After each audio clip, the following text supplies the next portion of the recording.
After I had taken the standard entrance exam for police officers, and then we took the battery of tests, and then one day they called 3 people I didn't know that were from Boise, called me down to the old police headquarters, and they asked me some questions, what did I feel about certain things, and one of the final questions was, what did I feel about Malcolm X? And I said, I didn't know that much about the man. Then they told me,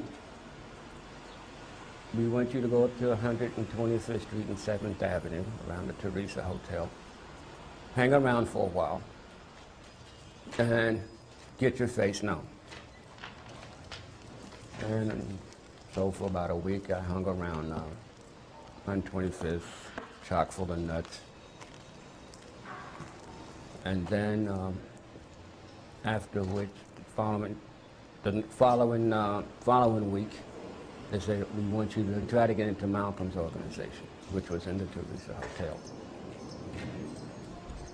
So my next visit, I go to Malcolm's office in the Teresa Hotel, and I meet a fellow and expressed the fact that I wanted to join the organization.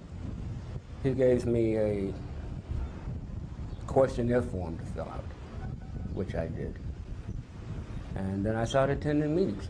Gene Roberts', of course, identity as a guard for Malcolm, undercover guard, never came out for about 6 years after Malcolm's death, when he was a witness doing the same kind of work in what's called the Panther 21 trial here in New York, when 21 Black Panthers were accused of plots to dynamite Saks Fifth Avenue and the Brooklyn Botanical Gardens and so on. They were all acquitted after an 8-month trial, the longest trial, I think, in New York's history, criminal trial. A black person who takes a black leader and weaves his way into his confidence and then betrays him or her, or any other one for that matter, is decidedly beneath contempt. So if Gene Roberts were a part of all this, the man himself is totally beneath contempt.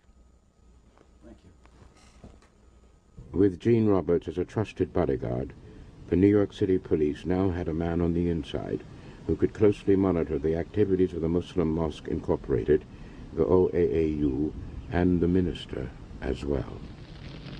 In the cold, early morning hours of February 14, 1965, a Molotov cocktail smashed through a window of the house he shared with his pregnant wife and 4 young daughters. The minister and his family escaped unharmed through the flames and onto the lawn, where they saw the raging inferno destroy their home. I stood in my underwear, bare feet, in the middle of my driveway with a gun in my hand for 45 minutes, waiting for the police or waiting for the fire department to come. Having the threats, that's all I get is threats. I get not less than 6 or 7 threatening phone calls every day.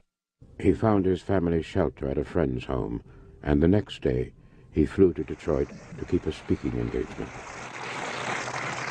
Distinguished guests, brothers and sisters, ladies and gentlemen, friends and enemies, it isn't something that made me lose confidence in what I'm doing, because my wife understands, and I have children from this size on down, and even in their young age, they understand. I think they would rather have a father or brother, or whatever the situation may be, who will take a stand in the face of any kind of reaction from narrow-minded people, rather than to compromise and later on have to grow up in shame and in disgrace. Monday night, February 15, 1965, while he was addressing an audience at the Audubon Ballroom, a disturbance in the audience distracted his bodyguards, pulling them from their assigned posts. The dry run, as I felt it was, started, I was part of the front rostrum guards, the guards that stand in front of the stage. And to my right, or directly in front of me, there was a commotion, a couple of chairs overturning.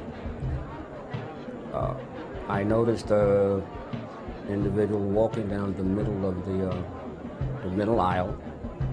I took a couple steps toward him, and he took a seat in the second row.